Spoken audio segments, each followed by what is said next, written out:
Boa noite, sejam todos muito bem-vindos a mais uma aula. Nós estamos estudando, você pode perceber, nós estamos dando bastante ênfase ao profeta Isaías, um dos profetas maiores. O seu compêndio é muito profundo, ele traz verdades não só históricas, mas também aponta para o Messias. Ele é um profeta messiânico e é muito bom estar aqui com você, com os alunos presenciais. E boa noite, gente. Boa noite. E que você faça perguntas, liga para o nosso canal de WhatsApp, se inscreva e não esquece de dar seu like. De coração, e Deus sabe das motivações do meu coração. O like que a gente pede não é porque eu quero ibope, ser reconhecida, não. O que eu quero, o que nós queremos, é que o evangelho seja propagado. E quanto mais like você dá, mais o YouTube entende que o assunto é pertinente, que ele está sendo interessante e repassa para mais pessoas. E a você que está se inscrevendo, um beijo no meu coração, viu? Já amo vocês, você está nos ajudando a fazer com que o reino se propague. E é esse o nosso objetivo. Vamos orar, gente? Vamos ficar de pé? Oi, amor. Você pode fazer a aula online, você pode fazer a aula gravada. E se você quiser os nossos conteúdos, as nossas apostilas, não esquece, liga para o nosso WhatsApp, que a gente vai estar providenciando, mandando para você. É faixa gratuito, tá bom? Mas o importante pra gente, e se você quiser vir presencial também, pode vir, a gente dá um jeito. A gente vai inserir você aqui, se o espaço não couber, porque eu creio que isso aqui ainda vai crescer bastante. A gente vai para a nave da igreja e se não couber, a gente aluga um salão. O mais importante é que a gente propague o reino de Deus. Então vamos orar? Uma Solange, ora. Pai querido, Pai amado, nós te louvamos, agradecemos e engrandecemos o teu santo nome, Senhor.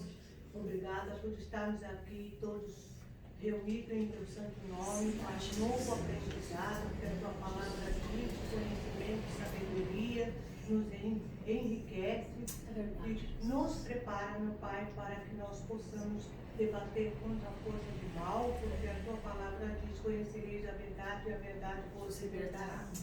Abençoe a nossa pastora Lília, abençoe a cada ouvinte e abençoe a cada um de nós, que nós possamos aprender a cada dia mais. Nós te agradecemos em nome do Pai, do Filho e do Espírito Santo de Deus. Amém. Amém.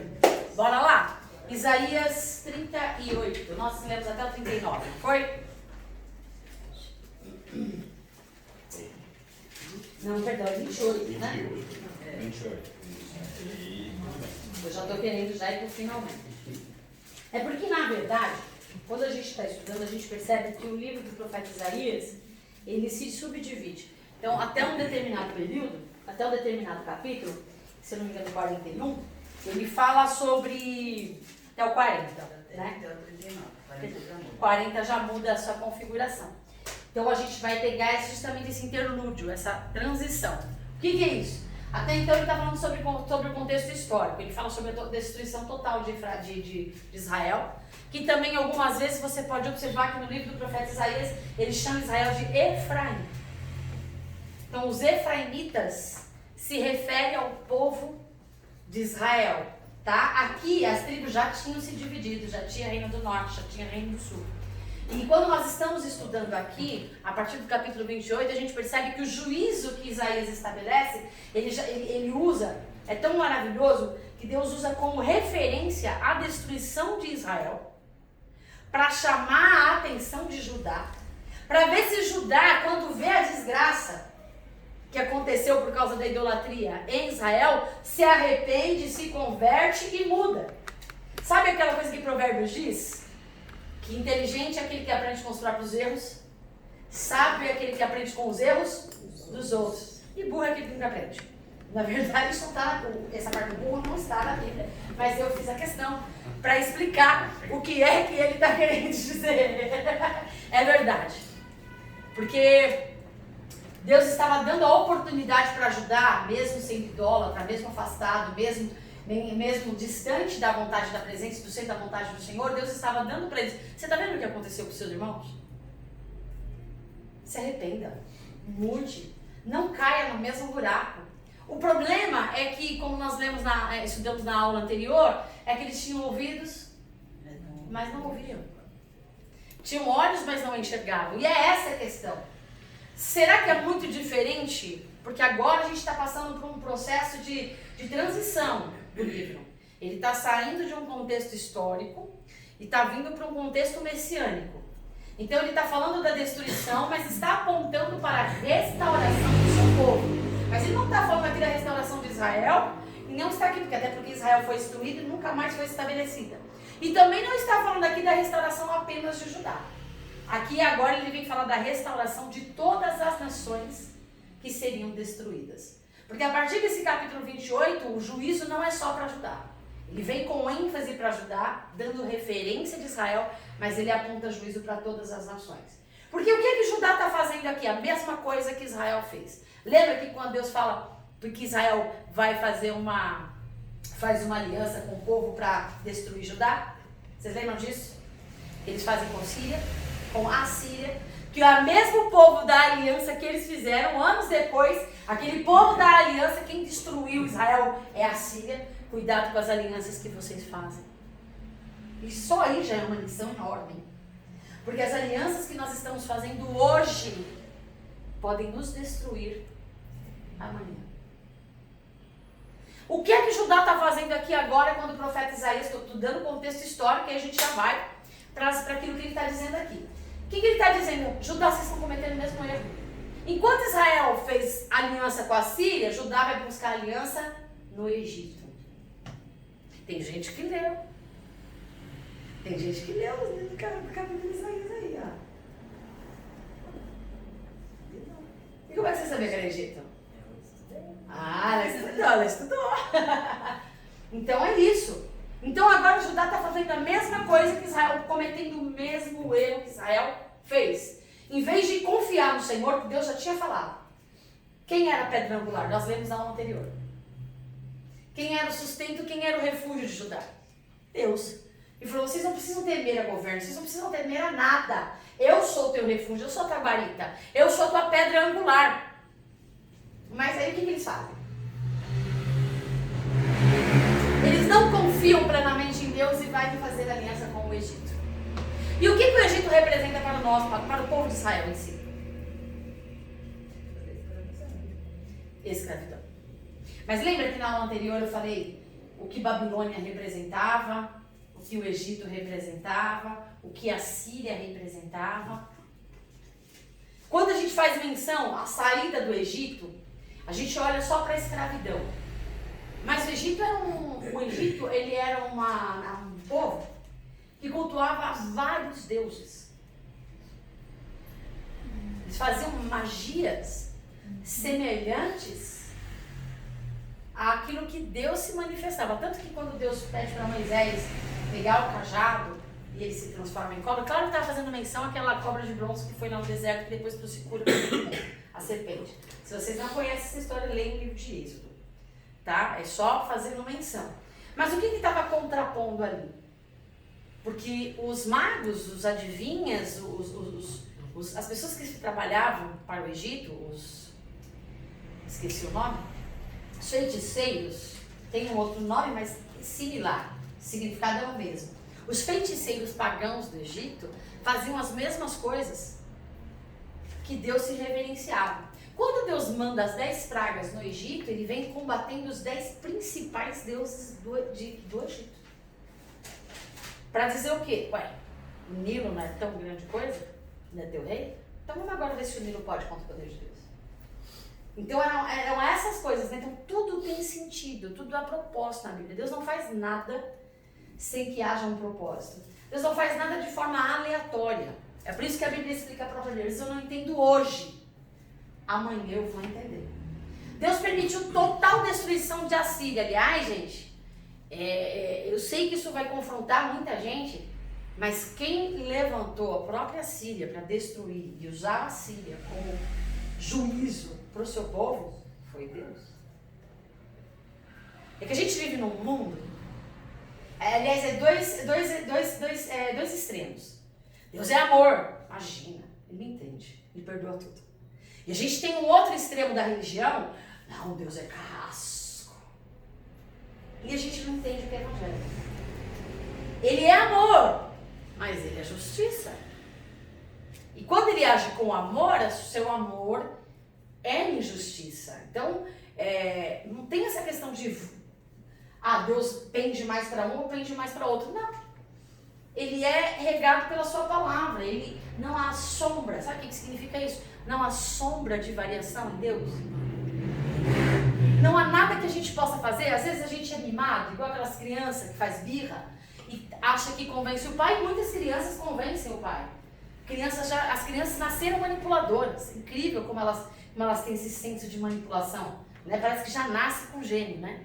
Já vem. Aí o papai diz não, vai pra mamãe diz sim, manipula tudo, cria aquela, né? Então, para ter o que quer, você pode fazer o que for. Chorar, rasgar, jejuar, subir monte. Não vai mudar aquilo que Deus decidiu. Ele não é um pai manipulável. Ele não é um pai que se pende para um ou para outro. Aliás, se ele fosse pender para alguém, ele diz isso na sua palavra, seria para o mais fraco. Sempre. Deus sempre vai sair em justiça, em favor do mais fraco. E quem é mais fraco? Às vezes você fala assim, por exemplo, estou dando só exemplo para vocês entenderem o que é que Isaías está dizendo aqui, Deus está dizendo através do profeta Isaías. Quando Deus levanta Moisés estava tão abarrotado de coisas para resolver que ele não estava nem preocupado com nada. O seu sogro dá um conselho para ele, porque na multidão nos anciãos, nos mais velhos, nos mais vividos, encontra-se sabedoria. E ele dá um conselho para ele, ele nem era líder de nada, dá um conselho, levanta líderes. Olha, é aí que nasce para nós o exemplo seguinte de discipulado. Você vai juntar os líderes, você vai treinar esses líderes. Então as demandas que eles não conseguirem resolver, você resolve. Mas você vai treinar eles para que esses líderes da tribo resolvam os problemas simples daquelas tribos. Entendeu? É assim que funciona o discipulado. Eu discipulo líderes e esses líderes vão gerar outras pessoas que eles vão treinar. E é assim que cresce o reino de Deus. Porque eu não vou dar conta de 1000 pessoas. Você não vai dar conta de 1000 pessoas. E estava acontecendo isso com Moisés. Então o Jordão vem dar um conselho, levanta líderes, divide os povos. As demandas que eles não puderem responder, vem para você. Se reúna com eles. De tempos em tempos, olha só a importância. E tudo que está acontecendo, eles vão saber, eles vão falar, olha, eu tive problema com fulano, resolvi desta forma. Você está acompanhando. Se o seu liderado cometeu algum erro, você está ali. Não, então a gente vai ter que resolver de outra forma. Você direcionou de uma forma que não era muito boa. Então a gente vai resolver de outra forma, a gente vai chamar. E é assim que funciona. Então, de certo modo, Moisés estava liderando mais de 3 milhões de pessoas. Através de líderes. Foi o que o Jetro decidiu para ele. E aí o que acontece? O que acontece no nosso meio, o que sempre aconteceu na história da igreja. Por que Deus só fala com ele? Por que Deus chamou ele para fazer? Por que eu não? Miriam era profetisa. Arão era sacerdote. E aí foram os dois que começaram com essa coisa. Não, porque já vinha uma que nada começa do nada. Já tinha uma inseminação, os filhos, o Coré e a ladainha de Coré, os amigos de Coré, já estavam disseminando discórdia, já estavam disseminando contenda. E aí eles começaram a influenciar e aquilo veio para os líderes. Quando chegou nos líderes, porque Miriam e Arão eram líderes, quando chegou nos líderes, o espírito da rebelião foi. Ele falou, não, por que só fala com você? Não, vou falar com a gente também. Moisés nem sabia o que é que estava acontecendo, sabia? Mas Deus sabia. O que Deus fez? Vou resolver essa parada aí. Sabe o que aconteceu com Miriam? Ficou. E sabe o que aconteceu com Arão?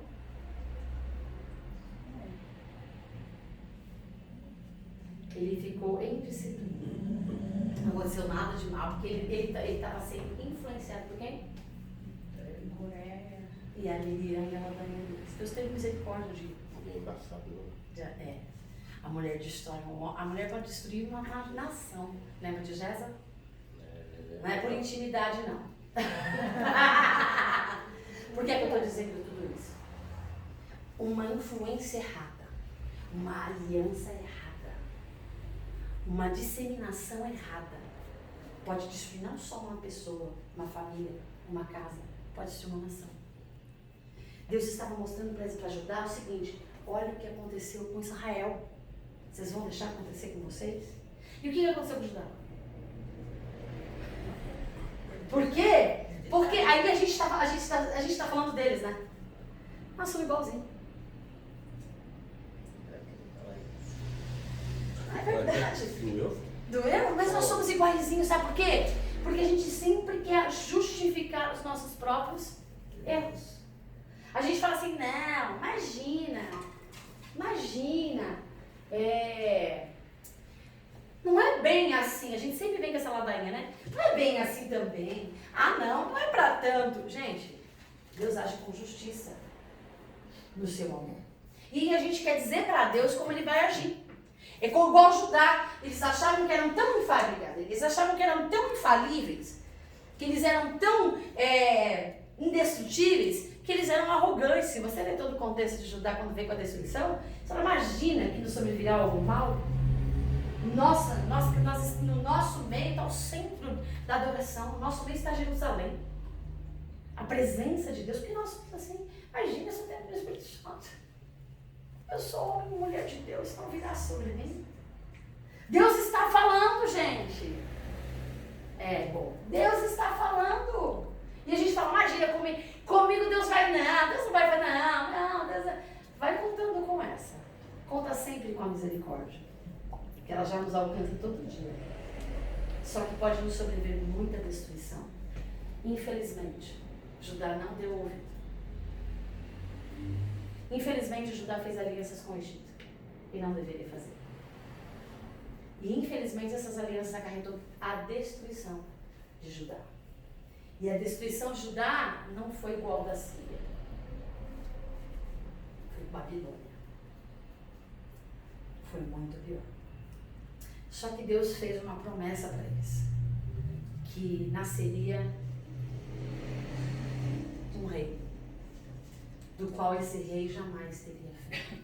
Que do meio daquele povo nasceria alguém, teria uma geração, teria uma ascendência, uma descendência, que não se contaminaria, mesmo estando no meio de um povo impuro.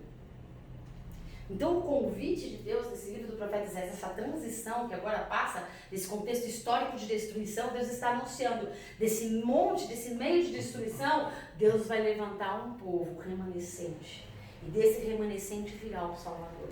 Desse remanescente virá o resgatador, aonde agirá com justiça, aonde a corrupção não vai contaminá-lo. Vai existir um povo no meio desse povo, dessa geração incrédula, que não vai se manchar. Vai existir um povo que, em meio à dor, em meio à tristeza, em meio à pobreza, em meio à escravidão, em meio à opressão que a Babilônia vai inserir sobre eles, não vai se macular, vai se permanecer intacto, não vai se mascarar. Eu estava lendo hoje sobre Daniel. E cabe no contexto, porque dentro do cativeiro babilônico, quem foi levado para a Babilônia? De Judá? Daniel. Belsazar, nome babilônico, mas é Daniel. Quando ele chega lá, ele toma uma decisão, eu decido não me contaminar. Eu estou num ambiente hostil, mas eu não pertenço a este ambiente.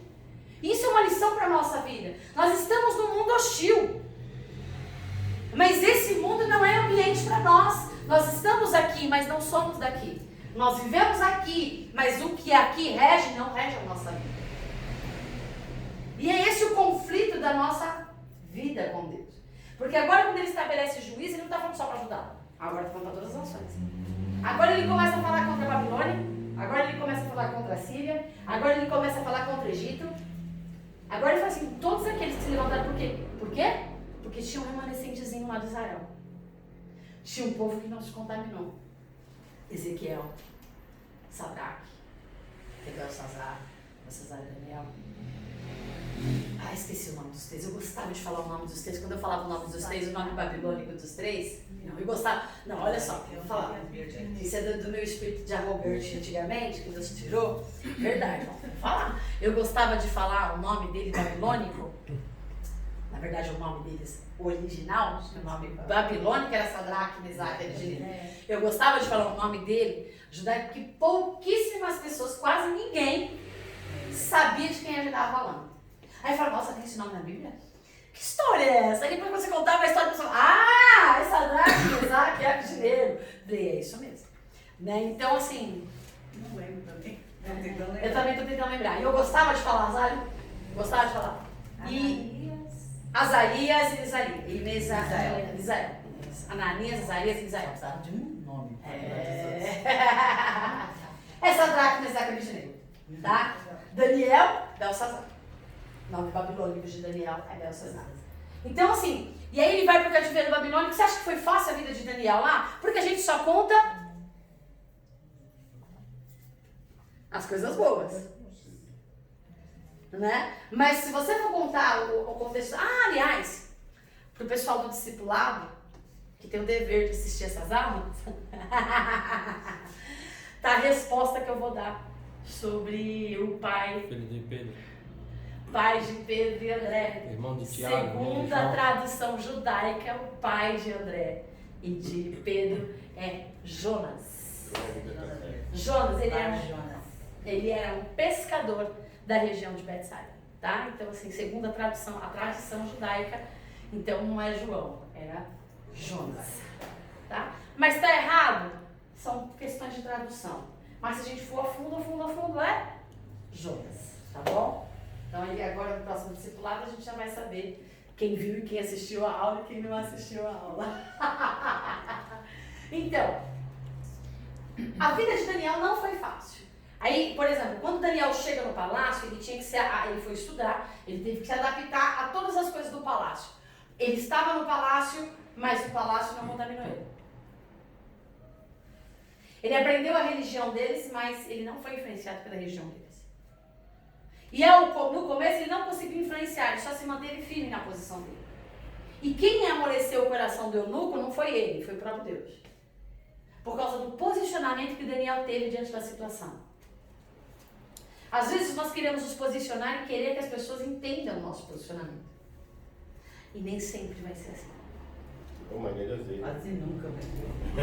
É que eu não quero ser pessimista, mas realista em dizer que nunca vai ser assim.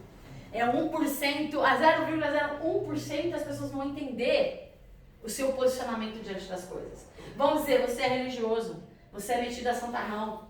Ou vão dizer, você é, sei lá, qual que é a expressão que pode ser usada? Mais aí?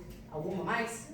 Fala que a gente é bitolado, né? Ah, bitolado, é beato. Mas sabe o que mais nos entristece? Quem mais fala é gente do meio. Por quê? Porque eu não quero me comprometer como você é comprometido, então é melhor eu criticar você no seu comprometimento. Mas assim, que Deus cobra de mim, não cobra do Ed. Não necessariamente. O que Deus cobra da pastora Sandra, não cobra do presbiterado. Né? Os que são quesitos bíblicos é para todos. Mas existem coisas específicas que, de acordo com cada chamado, Deus exige. Por exemplo, vou te falar do chamado à adoração, à música. Quem tem chamado à adoração à música, de uma mesma fonte joga 2 tipos de água? Que a Bíblia diz? Então eu posso usar o instrumento que Deus me deu, seja voz, seja violão, seja teclado, qualquer coisa que seja, para uso da adoração e para uso secular. Princípios bíblicos. São princípios bíblicos. Não é religião, não é religiosidade, é princípio. Se eu não sou um adorador, beleza, eu posso fazer o que eu quiser. Entendeu? Porque eu não estou usando o instrumento que Deus me deu para a adoração. Percebe a diferença? Então, se eu sou adorador, eu não posso. Não pode? Várias pessoas já me perguntaram isso, é complicado você, como pastora, responder isso. E eu explico desta forma: depende se é o adorador em espírito e verdade. Teu ministério, a ferramenta, porque isso não é ministério, né, bíblico, só existem 5 ministérios: profético, apostólico, missionário, pastoral e tal. Estou falando agora assim: a ferramenta que você usa para exercer o seu ministério é o louvor? Entendeu? Ministério, a gente chama de ministério de louvor, mas louvor não é ministério. Tá? É um grupo que se reúne, não é ministério. Ministério é só o que está na Bíblia. Então, para deixar claro, para voltar para os internautas entender, para depois não ficar criticando a gente lá. Se a ferramenta que você usa para exercer o seu ministério, profético, pastoral, missionário, quais são os outros? De ensino, qual outro? Mestre ensina. Evangelístico. A ferramenta é o louvor, eu posso, da mesma fonte, jorrar 2 tipos de água. Então essa é a resposta.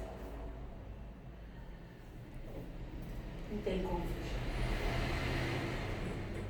Se eu tenho um chamado para o ensino, não vou falar só do louvor, aliás, eu tenho que falar das coisas que eu vivo, né? Se eu tenho chamado para o ensino, mestre, em que eu tenho que ocupar a minha mente?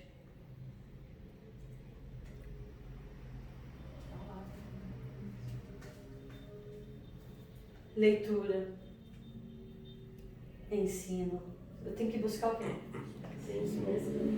Se eu tenho chamado para a palavra, eu vou ficar o dia inteiro vendo Netflix, o dia inteiro vendo filme, e eu gosto, tá, gente? Não é por nada contra, tá? Muito bom. Sair todo o tempo. Não, se eu tenho chamado para mestre, para o ensino, e eu quero exercê-lo, se eu sou chamado a ser pregador, pregador todo mundo é, o ID é para todo mundo. Mas se eu tenho chamado pastoral, se eu tenho chamado de ensino, chamado da prédica, do cuidado, do apacentar, eu não posso ter uma vida leviana. Eu não posso encher a minha cabeça de séries, de coisas seculares. Eu preciso estar atualizado. Mas tudo que eu vou fazer o quê? Bíblia. Eu não posso simplesmente pegar a Bíblia e falar, não, eu já li 10 capítulos hoje. Não é assim que funciona. É meditar sobre ele. Eu vou pegar pessoas que já estudaram muito mais do que eu. Vou pegar lá os antigos, Charles Spurgeon. Eu vou pegar Jones Finney. Vou pegar pessoas que estudaram, que viveram, que vêm da Reforma Protestante, Martinho Lutero. Eu vou pegar essa galera aí que viveu, que estudou, que foi a fundo e conheceu. E eu vou começar a pegar tudo que eles estudaram, claro, pela iluminação do Espírito Santo, com a palavra de Deus, e vou começar a me preparar. Porque é incrível como as pessoas levam as coisas de Deus de qualquer maneira. Incrível. Tem um donzinho, tem uma habilidade, virou pastor. Hoje na rádio eu rasguei. Na realidade não é nem ele que tá errado, né? É quem coloca ele lá, né? Muitos, né? Muita gente vê a pessoa falando bonito e isso aí já chama pra ser um beijo, já chama pra ser isso aqui. Isso aí. É despreparo, quem faz e quem aceita. Né? Porque assim, a Bíblia fala o seguinte, primeiro que eu não posso ungir ninguém a liderança é o Nécio. O que é o Nécio? É um novo na fé, é um novo convertido. E segundo a Bíblia, o novo convertido é de 3 a 5 anos de batismo. Então, se a pessoa não tem mais que 3 a 5 anos de batismo, ele não pode exercer nenhuma liderança na igreja. Ponto, porque ele é menino. Isso não sou eu que estou falando. Não é religião, isso não é conteúdo histórico isso é Bíblia. Segundo, dependendo da posição de liderança, ele tem que ser casado. Homem de uma mulher só. Ou os atuais eunucos que se abriram mão disso, no caso da pastora Sandra, no meu caso atual, é isso, que vive uma vida sozinha, mas por escolha. E vive uma vida irrepreensível. Fora isso, por quê? Não é casado, a tendência qual é? Na liderança.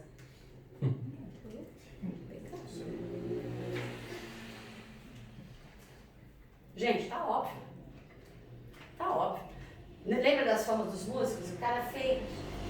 Amor, todos vocês, vou falar do baterista aqui agora, tá? A tendência do baterista é ser feio, gente. Tô falando que isso é o que a maioria fala, né? Todo baterista é feio. Não, meu sobrinho é baterista, ele é muito bonito. Olha lá. Meu sobrinho também. Isso é da minha... os meus sobrinhos também. Não é da outra época. É da época mais antiga. Que diziam que os bateristas eram os feinhos da igreja. Mas só por serem bateristas, eram os mais mulherengos da igreja. Falem agora dos seus sobrinhos. Ele não é, ele é casado. Ele é casado. Agora, né? Agora! Os músicos são os mais mal afamados dos ministérios. Por quê? Porque eles acham que exercem uma posição de liderança e por serem solteiros, a mulherada da igreja, por indisciplina e imaturidade, e vice-versa, tá? Homem e mulher. Não pode ver um rabo de saia que acha que está na liderança e nem são líderes, né? Estão ali a serviço. E aí, não pode, gente. Sou eu que estou dizendo? Não, a Bíblia. É a Bíblia que está dizendo, não sou eu que estou dizendo. Por exemplo, uma mulher solteira, que nunca se casou, não tem nenhum tipo de experiência, pode liderar no ministério de casais? Não. De jeito nenhum. Sou eu que estou falando? A Bíblia. Quem é que está falando isso? A Bíblia. A Bíblia. A gente tem que ter... Porque aí entra naquilo que o irmão falou. O problema não é só de quem aceita. Eu estou matando quem aceita e quem colocou está tão despreparado quanto quem? Aceita. Estou matando as duas pessoas. Por quê? Uma pessoa está arrumando uma responsabilidade que não cabe para ela. E a outra pessoa está dando para uma pessoa, está dando sem poder dar uma responsabilidade que não lhe cabe a quem não pode acatar. É falta de Maturidade. Eu diria falta de maturidade, falta de conhecimento e falta de discernimento. As coisas de Deus não são nossas. Não são escolhas por habilidades. Acabou de falar uma coisa que matou tudo aí, né? As coisas de Deus não são nossas. Quando a igreja entender isso, eu acho que muita coisa vai melhorar. Vai. A igreja, eu não posso... Eu vou fazer tal coisa na igreja. Eu sou pastora adjunta desse ministério. Eu não decido nada. Existe um colegiado, existe um sinédrio. Eu tenho que pegar aquilo, sentar com todos eles e conversar. O que vocês acham disso? Vamos orar. E aí a maioria decide e acabou. É assim que funciona. É assim que... Por que Deus escolheu 12? É assim que uma igreja sadia, é assim que funciona. Então, por que eu estou dando esses exemplos? Porque está tudo a ver com o que nós estamos falando aqui. O governo na mão de um, o que acontece? De uma pessoa só. É o que Isaías está falando nesse contexto, depois você vê. Do 28 ao 35. O que acontece? O governo na mão de um. Acho que não vai pra frente não, né? Não, eu não quero achismo. Faz o que o cara quer. É uma ditadura, A né? teoria quer ou que vai acontecer. É uma ditadura, né? É a uma vontade ditadura. dele que é feita. É uma ditadura. Né? Aí ele diz, onde entra aquele contexto, se o governo é injusto, o povo... Quando Isaías fala aqui, ele não está falando só, ele está falando aos líderes, está falando aos sacerdotes, porque lembra que a gente deu na aula anterior, os sacerdotes estavam se embriagando de bebidas, estavam dando ouvidos a outras coisas, estavam se contaminando e se influenciando. O que ele está falando aqui? E aí, sabe o que eles, nesse contexto do capítulo 28 até o 35, que a gente vai ler algumas partes, sabe o que eles estão falando? Depois vocês leem, para quem não leu. Ele está falando assim, Isaías, você não sabe o que você está falando. Você está falando bobagem. Tudo o que você está dizendo é mentira. Porque como só você está falando isso, está todo mundo falando errado. Todos os outros profetas errados, e só você está certo. Era como se eles falassem assim, você é um enviado do outro lado. Nesse contexto aí de todos os outros profetas estão errados, naquele sentido que tinha outros contemporâneos dele? Tinha. A escola de profetas, ela sempre se estendeu. Nunca se lembra de Elias? Que falava assim, eu estou sozinho. O cara é arrogante, né? Tá depressivo e arrogante. Só tenho eu aqui, como se, né, tudo dependesse dele. Meu amigo, tem mais de 120 por lá, 1000 por lá, filhão. Acorda. Você falou 7.000. Você tá olhando o que aí? O resto tudo. Tem muita. Então, assim, e aquilo que a gente já falou, o profeta não depende de uma hierarquia sacerdotal. Lembra de Davi e Saul? Eu até vi quando que foi que eu joguei na rádio. Foi na Metanoia, né? Quarta-feira. Que eu falei sobre Davi e Saul. Só pra... Não, tudo faz parte do contexto. Saul foi escolhido por Deus, ok? Ok. Segundo o coração de quem? De Deus. Negativo. Que eles queriam um rei. O povo queria um rei, né? Mas olha o contexto, como a gente entende errado. Olha só como a gente entende errado. O povo queria um rei. Deus era rei de Israel. Ele estabeleceu juízes. Mas Deus é Deus de Israel, ele era o rei de Israel. Aí eles olharam para os povos vizinhos. Tudo com rei. Ah, todo mundo tem rei, o que a gente quer? Ô povo invejoso, né? Quer o dos outros. Não quer o que Deus quer para eles, quer o que o outro. Vamos escolher um rei. Quem vai ser rei? Aí Deus fala, vocês querem um rei? Aí Samuel falou, mas Deus é rei. Calma, Samuel, não foi a vocês que eles rejeitaram. Foi a mim como rei deles. Então vamos escolher um rei segundo o coração deles. Como é que o homem vê? Ah, bonito. Olha quem era Saul, cabelão, bonitão, alto, valente, forte, belo. Ele era carismático, sabia falar com as pessoas, ele sabia juntar pessoas. Então, segundo o coração do homem, habilidoso, engenhoso, sabe falar, sabe conversar, sabe articular, sabe manipular. O próprio Samuel quase caiu nessa ladainha, né? Não, Samuel amava Saul. Então, Ao ponto de deixar Deus irritado com ele e falar para ele assim, até quando você vai ficar com essa ladainha tendo dó de Saul se eu já o rejeitei? Quando foi ungir Davi lá, o primeiro irmão lá já se empolgou. Esse cara aí. Então, segundo o coração dos homens. Aí ele fez o que não era para fazer, fez tudo errado, enfim. Deus escolheu um outro rei para ele, Davi. Certo? E aí, a gente fala assim, e qual foi Davi? Você colocaria o Davi para ministrar na sua igreja? Não. Eu também não. E gente, se vocês ficarem calados? Vocês colocariam Davi? Deixa de ser hipócrita. Não. Pastora Sandra colocaria? Pastor, eu sou apaixonada por Davi. Não, mas todo mundo é apaixonado por Não, mas Davi. Mas você tá enxergando O Davi, segundo os olhos de Deus. Você tá Mas, ó, enxergando esse Davi. Ó, mas- pastor, mas, Segundo ó, seus olhos. se nós seguirmos o princípio bíblico de Deus, Deus não deixou nem ele nem construir. A arca, porque as mãos deles eram ensanguentadas. Imagina entrar no templo e pregar. Mas por que ele tinha que fazer? Ele ia matar o Mó. Olha lá, não, olha as características de Davi. Importante, fala, presbítero, por favor.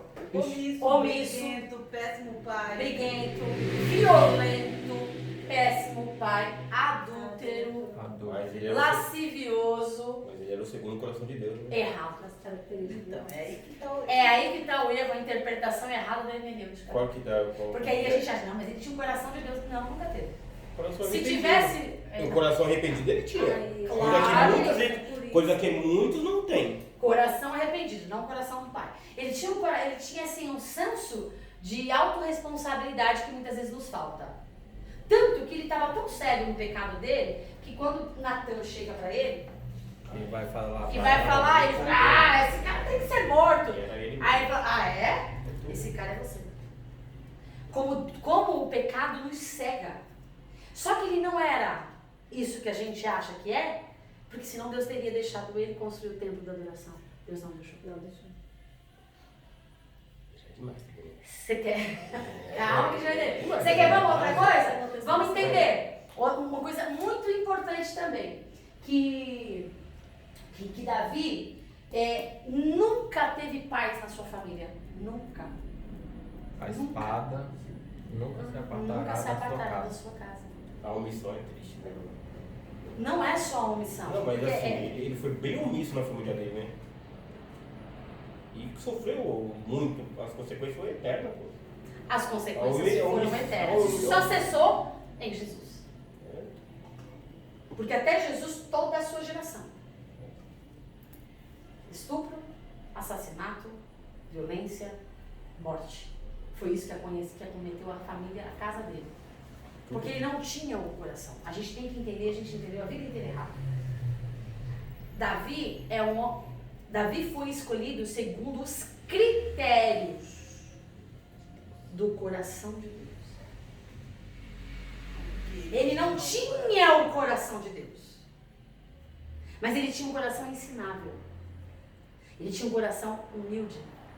Ele tinha um coração sincero. E quando ele via o pecado, quando ele entendia, ele me falava, quando ele perde o filho dele. Chorou, jejuou. Mas quando perdeu, acabou, cessou, enquanto eu tinha vida, eu lutei. Clamei. Deus estabeleceu juízo, justiça, vou aceitar, engole o choro, vida que segue. Então, assim, Davi não era um homem segundo o coração de Deus. Davi foi escolhido. segundo o coração de Deus. E o original tá como essa parte, pastora? Exatamente como eu acabei de falar. Os critérios. Davi é o homem escolhido segundo o critério do coração de Deus. Por quê? Deus fala isso em Samuel. Quando Samuel ungiu o irmão mais velho, o que Deus fala para Samuel? Não, Deus não vê como o homem vê. Os nossos critérios são errados.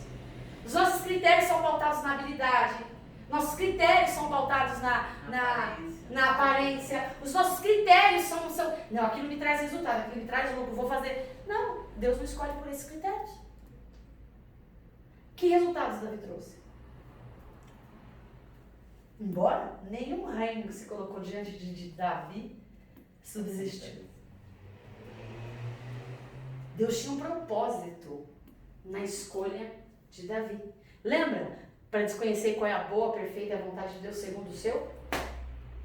Que Deus nos escolheu segundo o seu Cada um de nós temos um propósito diante de Deus. Deus não nos escolheu pelo nosso talento, Deus não nos escolheu pela nossa habilidade. Os dons que Deus nos dá, entenda uma coisa, não é para nós. E nem é para Ele. É para a edificação da igreja. Por que Deus me habilitou na música? Porque não é o meu chamado. Mas por que Ele me habilitou na música? Porque isso seria instrumento de edificação do corpo, da igreja. Preparar outros, levantar outros, entendeu? Cobrir quem falta. Mas cada um tem o seu. Os dons não quer dizer que você tem um dom, uma coisa, que você vai ser vocacionado ou chamado para aquilo. Dom é... Para que servem os dons? Edificação do corpo, só. Chamado é segundo o propósito. Aí entra o negócio. Porque se o chamado é segundo o propósito, Deus vai nos escolher características, personalidades. Na mão dele, coração de Deus, você pode ter tudo que é necessário para exercer algo na vida. Se você não tiver um coração ensinável, você não entra no critério de escolha de Deus. É sério isso. Por quê? Porque uma pessoa que tem um coração ensinável, uma pessoa que tem um coração suscetível à voz de Deus, Deus pode trabalhar nele. Deus pode usar nele. Agora, como que Deus vai trabalhar na vida e através da vida de quem não se permite ser usado por Deus? Como é possível? Deus usou Faraó. Deus foi lá e endureceu, porque Deus tinha um propósito. Foi lá e endureceu o coração de Faraó. Ele mesmo foi lá e amoleceu o coração de Faraó, segundo o seu. Mas ele tinha um coração ensinado?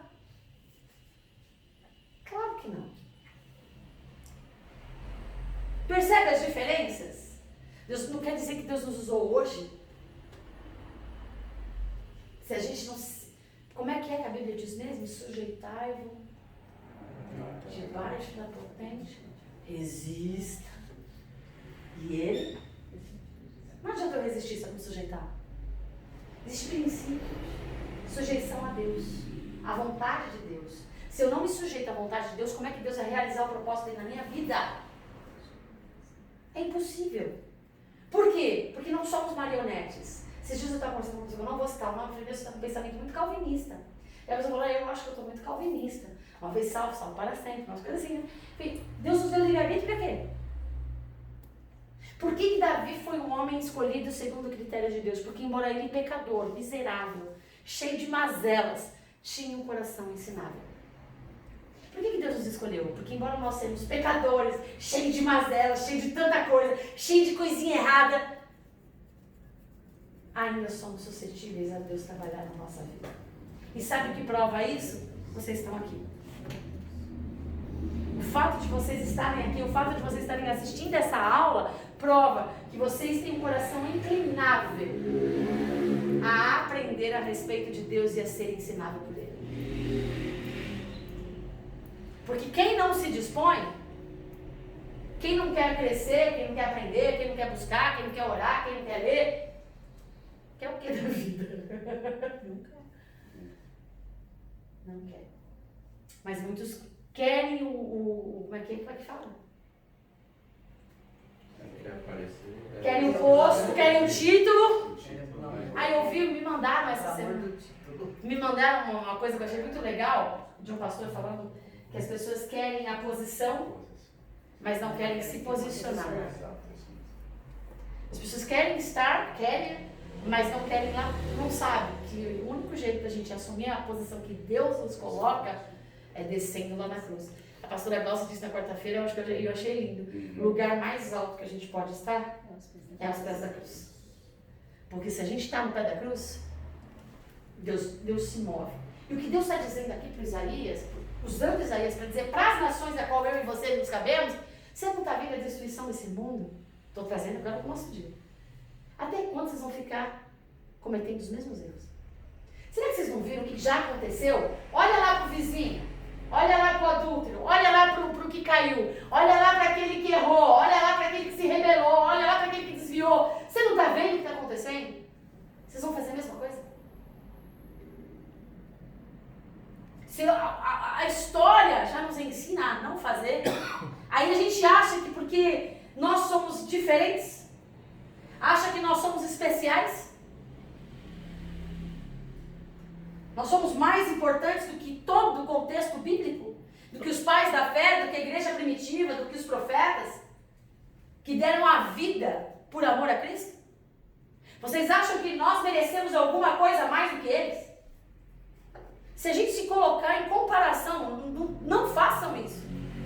Mas se a gente pegar qualquer o menorzinho da Bíblia, o menor, e for comparar com a gente, meu Deus, a gente não chega no chinelo. Tem que nos recolhermos. A nossa insignificância.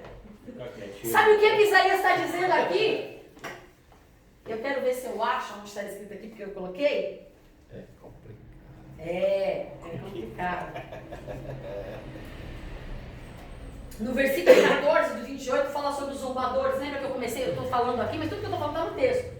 Que estava falando para Isaías, Isaías, só você é homem de Deus e todo mundo aqui ninguém é. Os profetas eram os zombadores que zombavam do profeta Isaías. Porque ele trazia uma mensagem de juízo. A mensagem vem para ajudar. Quando volta no capítulo 28, do 11 ao 3. Deixa eu ver onde é que está aqui.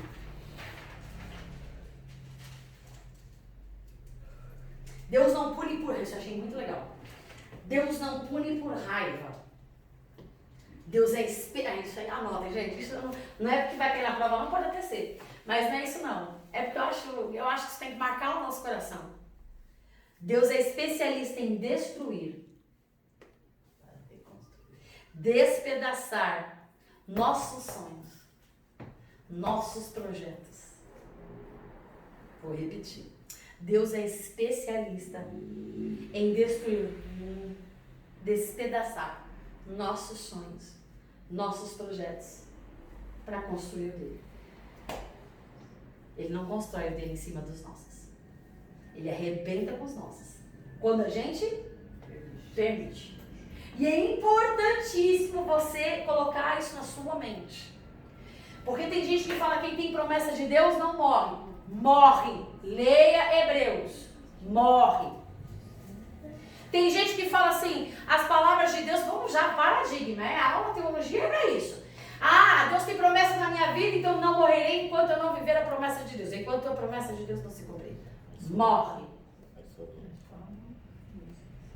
Morre. Sabe por que ele morre? Porque a promessa é condicional. Toda promessa de Deus, ela ou é condicional ou ela é absoluta. A promessa absoluta de Deus é, por exemplo, salvação, graça. Isso é promessa absoluta. Não depende absolutamente nada de mim. Não há nada que eu possa fazer que vai me fazer com que eu alcance a salvação. É gratuidade de Deus. É graça, é favor imerecido. Bênçãos de Deus sobre a minha vida, o sustento.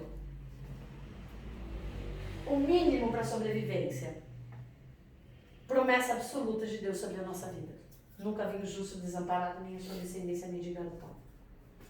O Timóteo fala que se tiver roupa e comida já tá bom.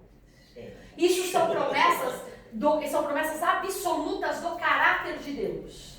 Que Ele cumpre, independente se eu presto, se eu não presto, se eu sou crente, se eu não sou crente. Por que você não vem me prosperar?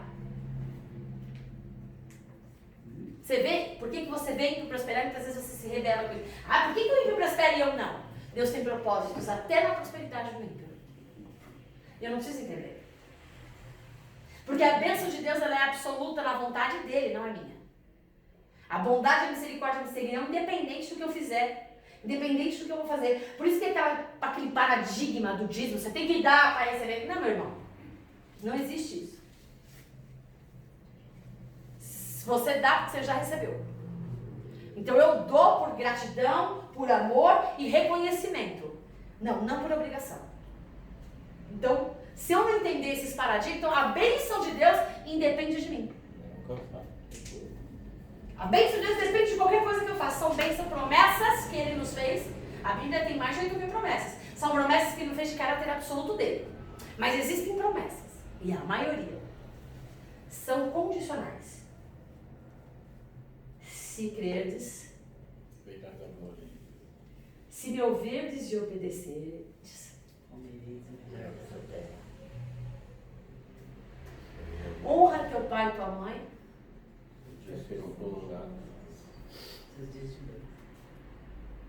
São promessas condicionais. Eu, Luiz, ou teu pai. E a tua mãe também. Agora é parente, tá? Então, continua sendo pai, mãe, mas é parente. Então o que acontece? Só pra gente fechar isso aqui. Por que eu digo que são condicionais? Deus tem uma promessa pra minha vida. Um exemplo, vou me usar, não vou usar os outros, vou me usar como exemplo. Desde que eu sou criança, desde que eu venho da minha mãe, eu escuto promessas. Né? Me contam, né? Porque eu não sabe, não entendi. 4 anos de idade, eu puxando a calça do meu avô num púlpito e levanto uma profetisa missionária que fala que eu pregaria nas nações. Isso com 4 anos de idade. Então eu tenho promessas da minha vida desde sempre. Quer dizer que eu vou vivê-las? Mas Deus não é homem para que minta, nem filho do homem para que se arrependa. Mas e eu? Porque existe agora a condição. E se eu não for? Se eu não me sujeitar? Se eu não suportar o processo? Se eu não me sujeitar à vontade dele? Então Deus vai me forçar a fazer porque Ele falou que Ele faria?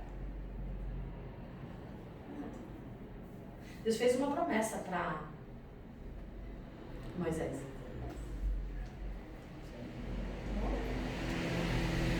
Aí a gente, para dar uma desculpa, as pessoas que não usam da hermenêutica, exegese, para dar uma desculpa que ele morreu sem viver a promessa, dizem, mas ele viu a Nova Jerusalém, ele viu a terra, mas a promessa é que ele entraria.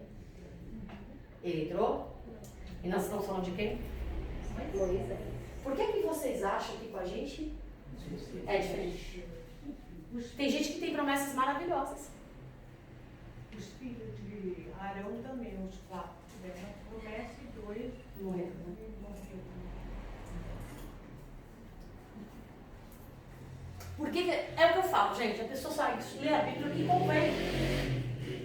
Não, Deus vai te levar às nações, Ed. Beleza. Sabe o que me levou a estudar inglês? Fiz 5 anos de física. Porque as promessas se confirmaram ao longo dos meus anos e disseram, vou te levar às nações. Qual era a língua quando eu tinha 19 anos de idade? Inglês. O que eu tenho que fazer? Senhor, eu aceito, eu quero viver essa promessa. Então eu vou fazer o que com a promessa? Me preparar. Não importa se a promessa vai acontecer com 30, com 40, com 50. Ageu foi levantado com 80 anos. Isaac casou com 70. Casou? Isaac também tá de brincadeira. Era jovem na época. 70 anos maduro e aquele cara. Você quer saber? Moisés começou o ministério dele aos 80 anos. Mas você sabe por que geralmente não é... Você vê hoje novos se despontarem, mas você também vê muitos jovens, ó. Porque lhe falta maturidade. Por que Deus está pegando mais gente madura? Porque não é influenciável. Já está firmado na fé. Já está enraizado na fé. Hoje você vê os filhos, ó, não sou, acho ótimo. Mas de repente, De repente, na mesma proporção que caiu tem firmeza na fé, Deus permitiu, usou para um, quer dizer que vai ser salvo? De que adianta ganhar o mundo inteiro e perder sua alma? Agora, por que Deus está levantando uma geração mais madura? Eu falo para você, a pessoa da Sânia está com, não vou falar a idade dela. 53. 54 anos. 55 já fez? 55? Você não tinha essa semana aí que era 53? 55 anos. Eu não sei quais são as promessas que Deus tem para a vida dela. Eu sei quais são para a minha. Mas eu falei para ela que se todos os projetos de Deus, já falei para elas, projetos de Deus que já começaram, gente, eu estou com 48 anos. E eu estou tendo coisas agora que eu nunca imaginei que teria. Por quê? Falar sincero, eu recebi uma promessa, é aula, tá? De ser dona de 2 empresas. Eu já fui dona de 2 empresas. Já se cumpriu. Já se cumpriu. A APS Contábil foi meu escritório de contabilidade. E tive uma loja, uma média rede de lojas, de modinha. Tive. Tudo isso me serviu para ter a base, a estrutura que eu tenho hoje. Me aliancei com pessoas erradas. Porque se eu não tivesse me aliançado com pessoas erradas, hoje eu estaria vivendo só de dividendos. Não, meu irmão, eu estaria servindo o reino 24 horas. Olha só, alianças erradas postergaram tudo o que Deus já poderia ter feito comigo há 20 anos atrás. O que a escolha de Moisés fez com o povo de Israel? Era 400 anos de escravidão. Ele se precipitou, ele postergou a escravidão por mais 30 anos. As escolhas que nós fazemos na nossa vida podem não só postergar as promessas, como podem matá-las. As nossas escolhas. Não só podem, isso daí é bom você colocar no shorts, não só podem postergar as promessas, como podem anulá-las. Acontece que tem muita gente, por falta de conhecimento, que acha que Deus prometeu e pode viver a vida leviana que Ele quer, que Deus vai cumprir a qualquer custo. Não vai. Se Deus chamou você para ser pastor, tua obrigação, leia a Bíblia. Não só leia, estude. Aprenda com quem foi lá e se dedicou tempo e estudou, porque eu jamais vou ter o conhecimento de uma pessoa que estudou 20 anos antes de mim. Mas eu sou inteligente o suficiente para saber que eu posso aprender com ele. Então que você estude. Se você é chamado para ser missionário, vai estudar línguas. Hoje a língua no mundo é mandarim e inglês. Se você tem chamado missionário, se prepare para isso. Vai estudar inglês, vai estudar mandarim e a Bíblia, principalmente. Se você tem chamado evangelístico, meu irmão, vai estudar a Bíblia. Porque se você catar uma pessoa lá na rua, que conhece a Bíblia, mais do que você, te coloca no bolso. Se você for lá no evangelismo e pegar um desviado, faz você passar vergonha. Porque eu, quando estava na minha rebeldia, fiz muito pastor e missionário passar vergonha. Eu falo por experiência. Hoje eu entendo porque Deus permitiu que eu passasse por muitas coisas. E venho passando por muitas coisas. Hoje eu entendo. E sofro consequências das alianças erradas que eu fiz ao longo da minha vida até hoje. Sabe o que Deus disse para mim? Vou continuar sofrendo. Glória a Deus. Sabe qual foi a resposta? Tipo, não sou apóstolo Paulo, nunca cheguei nesse nível. Mas eu cheguei, Senhor, quebra essa. Senhor, quebra essa. Sabe qual foi a resposta? Não vou tirar. A minha graça te basta. Para quê? Porque se eu tirar, você se sobrevivesse. Então isso você vai carregar até o fim da sua vida, para você saber que você depende de mim. E eu tive que me recolher a minha insignificância. Eu também, eu tive que me recolher. Eu vou parar com o meu jargão. Eu tive que me recolher a minha insignificância. Gente, tudo que eu estou falando aqui está pautado no que nós estamos estudando. Deus fez promessas para o povo dele. Qual foi a promessa para os povos? Eu vou vir com destruição, mas vai vir o Salvador, o Messias. Nós temos hoje, o reino de Deus já começou. Começou quando? Quando ele nasceu. Quando ele nasceu, ele estabelece o seu reino. Porque agora Isaías, a partir do capítulo 40, ele já começa a falar, peraí. Mas olha só, 700 anos antes de Jesus nascer, ele começa a falar de Jesus. No momento em que as pessoas olham para Isaías e falam, você é louco, tá falando bobagem, só você é o santarrão, Deus só fala com você, só você tem visão de Deus, só você sabe qual é a direção de Deus. Isaías se manteve firme. E ao se manter firme, Deus começou a revelar para ele coisas do futuro que nenhum outro teve. Sabe o que ele está dizendo para mim, para você? Que se nos mantermos firmes na posição que Ele nos colocou, independente das circunstâncias, se não firmarmos alianças com pessoas erradas, se não deixarmos nos influenciar pelo mundo, se mantermos firme a nossa posição de sujeição à vontade de Deus, Ele não só vai nos suster no hoje, como Ele vai se revelar no futuro. E eu falo para as meninas hoje, eu só citei 2 das promessas, só 2 das promessas. Só 2. Na época em que eu fui vocacionada a ser pastora, que é aos 17 anos, eu estava estudando para ser missionária, estava me preparando para ser missionária para a Argentina em missão. Foi quando falou que o meu chamado, foi quando despontou o meu chamado, eu achei que eu ia trabalhar em missões com a música, eu sempre achei. Recitais, eu já estava sendo convidada para tocar fora do país. Eu viajava com a banda em vários lugares de São Paulo, e 17 anos de idade. Eu achei, uau, eu já sei que é palavra, eu sei, ele falou desde os 4 anos de idade. Mas qual é a ferramenta que eu vou usar para exercer o meu chamado? Louvor. Imagina. Me jogam no campo, me jogam para missões. Falei, na missões tem que ter música, gente. Dificilmente você vai ter um pastor, dificilmente, que não saiba música. É raro. Por quê? Eu já te digo. Edificação do corpo. A maioria dos pastores ele vai ter alguma coisa ligada à música, ou toca alguma coisa, ou sabe cantar, tem noção musical. Por quê? Edificação do corpo. E aí foi quando falou, não, chamei para ser pastor, mas na minha igreja não existia nem mulher pastora, era missionária. Tanto que, a primeira unção que eu tive após o evangelismo foi ser missionária. Depois é que eu fui reconhecida como pastora. Eu não tinha essa coisa, mas assim, que é a diferença, né, missão? Tem missões locais. E aí só para vocês entenderem como é importante. Deus vai colocando você, aí Ele foi lá e me deu esse presente aqui. Aí todos os meus sonhos, quando a gente acha, Deus vai lá, peraí. Vou te dar uma paradinha aí. Aí os meus projetos foram paralisados. 1 ano. Sem poder mexer minha mão. Como é que toca? Foi onde eu aprendi, gente. Eu sou canhota, aprendi a escrever. Sou ambidestra por causa da necessidade. Tive que aprender a escrever com as 2 mãos. Ou eu parava, eu sempre fui estudiosa. Então por que eu estou dizendo isso? Sujeição. Mas eu não entendia. E não é falta de sujeição. Eu não entendia. Eu queria o projeto de Deus para ver. Mas eu achava que ia ser do meu. Aí Deus falou, Marisa, gente, vou te direcionar. E foi onde Deus está me direcionando tantas outras promessas.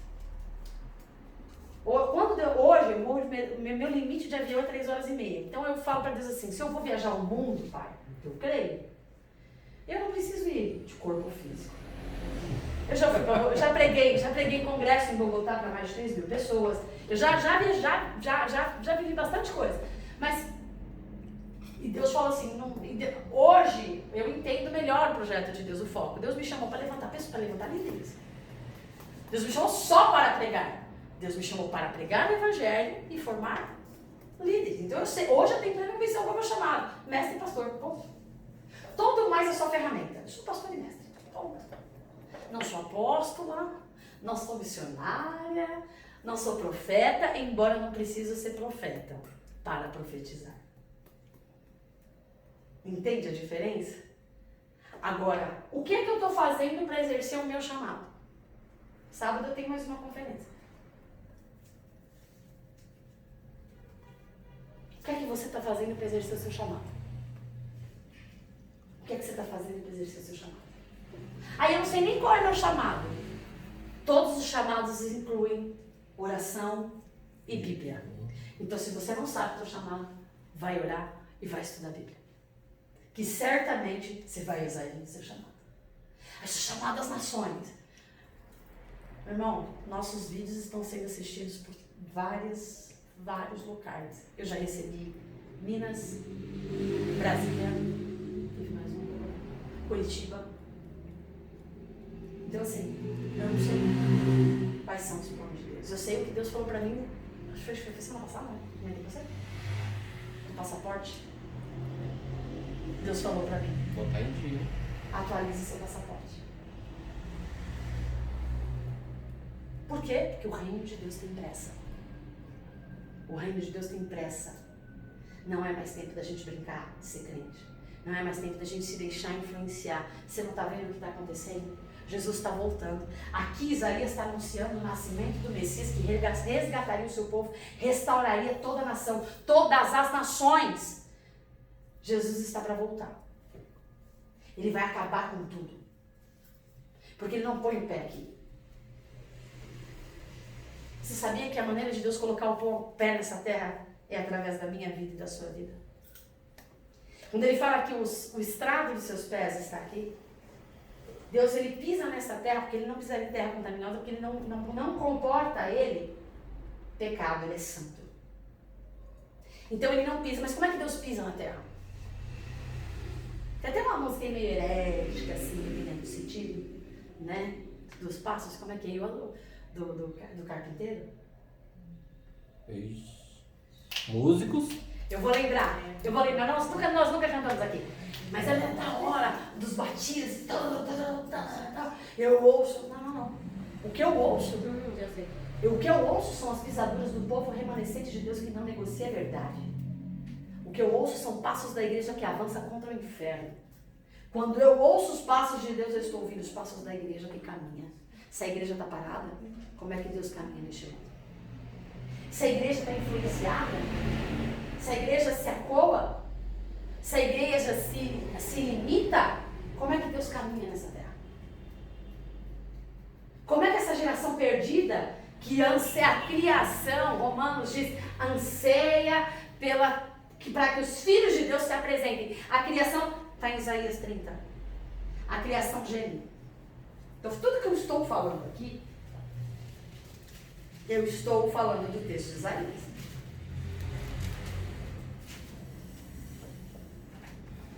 Deixa eu ver. Onde fala? Eu tenho 10 minutos ainda. 40, se não me engano. Vamos para 40. É 30? Acho que é 30. Acho que é 40, gente. É 40. No 30:10 dizem os videntes, não tenham mais visões, porque eles preferem ficar na escuridão. Até isso falaram para Isaías. Os profetas e sacerdotes se uniram e falaram assim, a partir de agora, Isaías, não quero mais que você profetize, não quero mais que você pregue, vamos calar a tua boca. Por quê? Porque não querem ouvir a verdade. Isso está em capítulo 30, versículo 10. Não querem ouvir a verdade. Então os videntes dizem, não pregue mais e não tenha mais visão. Nós preferimos ficar na escuridão. Está capítulo 30, versículo 10. No capítulo 30, versículo 7, Deus fala para Judá com muita raiva. Ele diz, você se aliou ao Egito achando que o Egito seria salvação para você. Mas o Egito é inútil. Olha como Deus chama o Egito. Monstro inofensivo. Quer compartilhar? Não.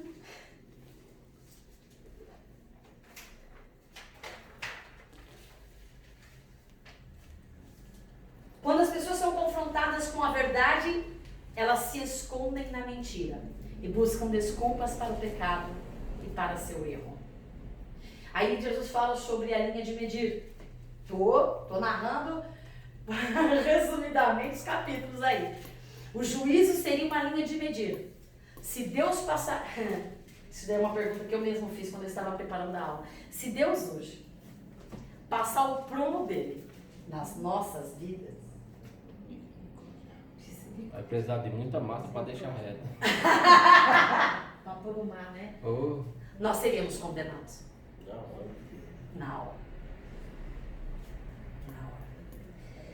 Versículo 29. Como crer num Deus maravilhoso que está destruindo o templo. Deus vem para quebrar tudo. O Deus que está destruindo o templo e acabando com a terra. Aqui fica claro que quem levantou Babilônia para destruir Jerusalém foi Deus. Versículo 24 e 25. Deus é bom. mas age com justiça. E a sua correção é comedida. Olha que eu achei extraordinário. Porque às vezes a gente vê a mão de Deus, que antigamente os religiosos falavam, não, tá passando por aí, é o demônio. Ele não é. O demônio não toca na nossa vida se a nossa vida está em Deus. E se toca é porque Deus permitiu. E aí a gente fala, ai Jesus, que dói, e a gente quer ajudar, né? A gente quer botar a nossa mão, né? Pior coisa que a gente faz. Hoje eu aprendi, hoje eu tenho maturidade para isso. E aí ele fala assim, ei, eu sou Deus justo. Mas quando eu venho com justiça, eu venho com medida. Deus não vai nos tratar com juízo para nos matar. Ele pode nos deixar manco, pode nos deixar meio quebradinho, mas matar a gente totalmente, ele não faz. Por quê? Porque ele é misericordioso. Deus chama Jerusalém de Ariel, mais uma vez Deus diz que vai libertar seu povo e não o Egito. Capítulo 32, ele fala que vai enviar Jesus, promete enviar um rei justo e queria restaurar toda a terra. Está falando de Jesus. Capítulo 33, ele fala para os povos, suas alianças são inúteis. Porque só haverá restauração com a presença de Deus. Capítulo 34, ele fala sobre o julgamento final, onde Deus julgará todas as nações, inclusive eu e você. Capítulo 35, eu acho que está no 35. Deus promete restaurar a criação. Capítulo 35, ele começa a falar. Capítulo 40, vamos lá. Aqui ele fala sobre restauração, tá? Do 35 a 40. Agora ele está falando sobre período de transição, de juízo, vai botar tudo no chão, mas fica tranquilo. É tudo sob medida. Agora ele vem, consolem e continuem, olha que bonito, e continuem consolando o meu povo. Diz seu Deus. Digam a Jerusalém, proclamem a ela que já está completo o seu tempo de serviço. Sua culpa foi paga e ela já recebeu da mão de Deus o dobro por todos os seus pecados. Fala sério, se isso não é a coisa mais linda que a gente pode ouvir. Quando isso se aplica em nós?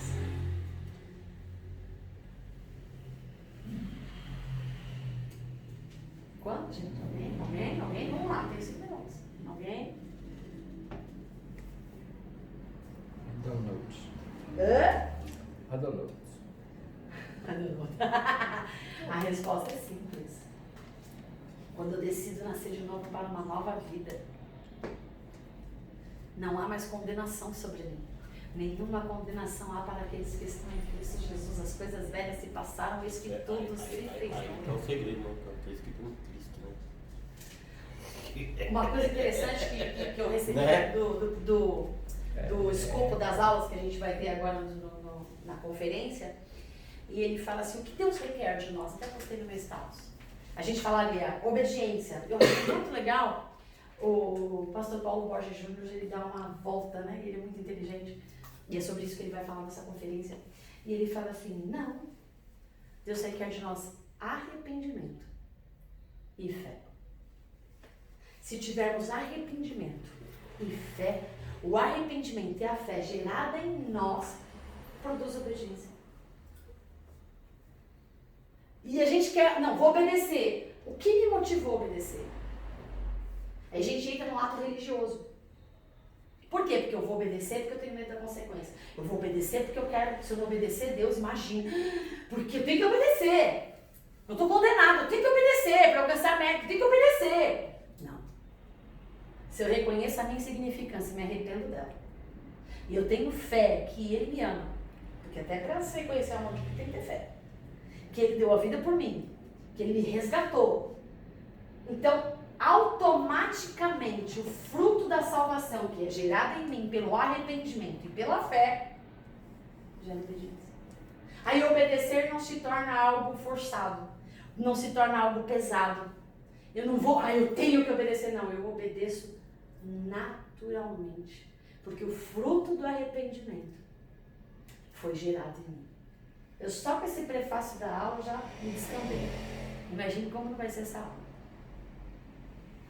Percebe? E a gente, não, eu tenho que obedecer, eu tenho que seguir. Você não é mais religioso. Você é salvo. E o que Deus fala? Que temos que gerar frutos de? O que Deus quer de nós? Arrependimento. O resto, Ele Resultado, né? é resultado. Ele gera em nós. O resultado do arrependimento e da fé vai gerar obediência. É muito show, né? Então vamos lá para a gente concluir essa parte. No verso 18, 40, 12, 31 fala: Deus conhece tudo. Isaías apresenta Jesus com eloquência, eu acho que extraordinário.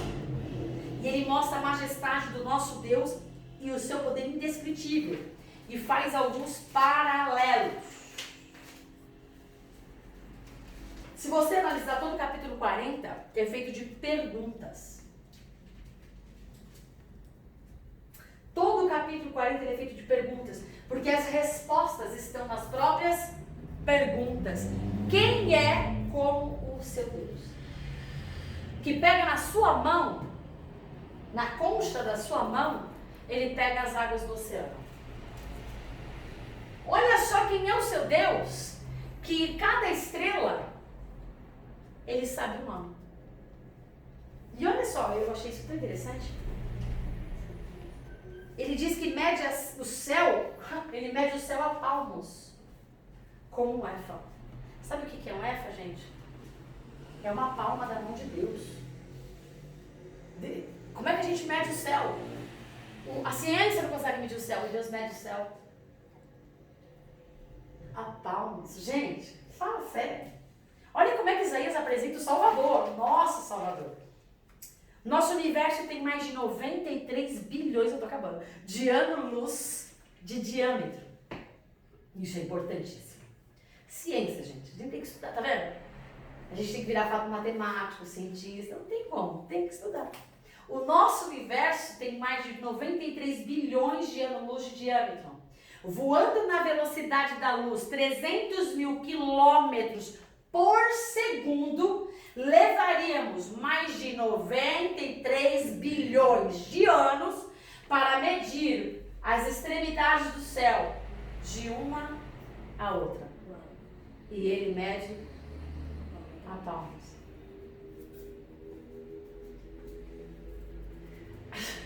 Com quem vocês vão me comparar? Olha só pra gente finalizar aqui.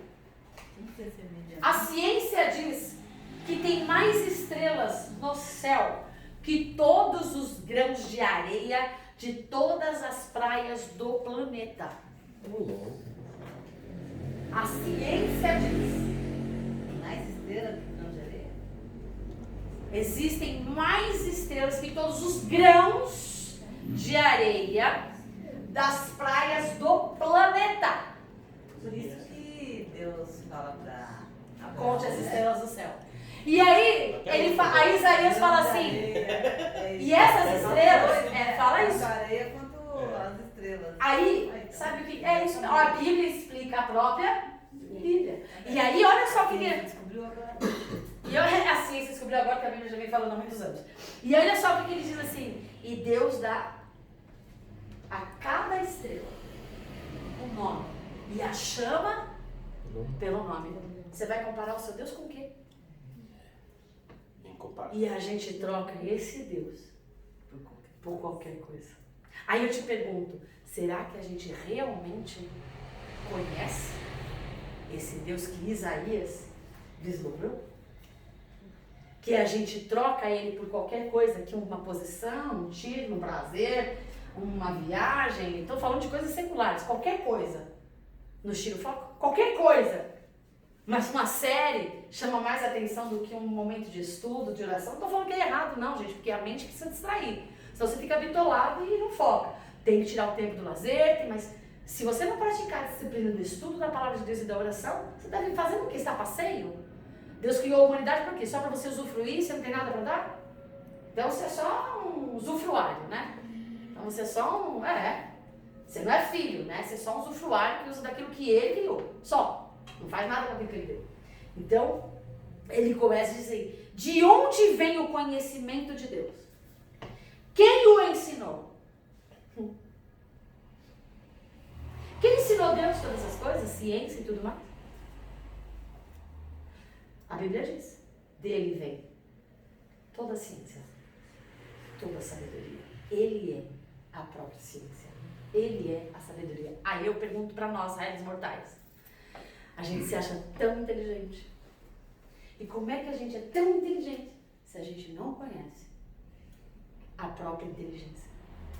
A gente se acha tão sábio se a gente não conhece a própria sabedoria. Devemos nos recolher a nossa insignificância. Não conhecemos o nosso Deus e por isso perecemos. Não conhecemos o nosso Deus e por isso não vivemos as promessas de Deus na nossa vida. Porque trocamos o nosso Deus, que não tem comparação com nada, por qualquer. A gente encerra a nossa aula aqui. Beijo no teu coração. Até semana que vem.